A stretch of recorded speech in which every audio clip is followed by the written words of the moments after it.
निधीनां त्वनिधिपतिगुं हवामहे वसो मम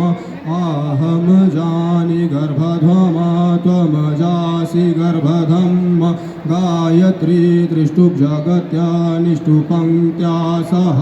बृहतृष्णिः ककुप्सूचिभिः सम्यन्तु त्वा द्विपदा चतुष्पदा त्रिपदा षट्पदाः विछन्दा च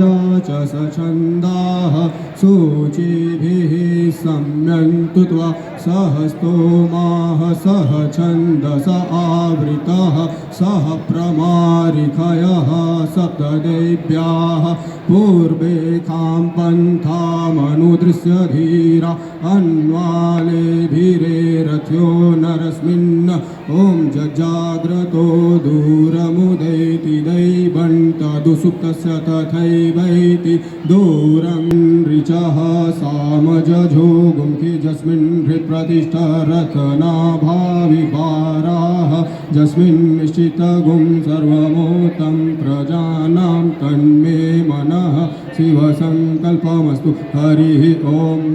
सहस्रशीरिखा सहस्राक्षः सहस्रपात स भूमिगुं सर्वतः स्मृत्वा त्यतिष्ठदशागुलं पुरुषं एवेदगुं सर्वं यद्भूतं यच्च भाव्यं हुतामृतत्वशेषानो जगन्नेनातिरोहति एतावान् स महिमातो जायाश पुरुषः पादो स विश्वाभूतानि द्विपादस्य मृतं दिवि द्विपादोर्धा उदयपुरुषः पानसने अभि ततो विराडजायत विराजो अधिपुरुषः स जातोऽतरिच तपश्चाद्भूमिमतो पुरः तस्मादज्ञा सर्वहुतः संवृतं त्रिकडाज्यं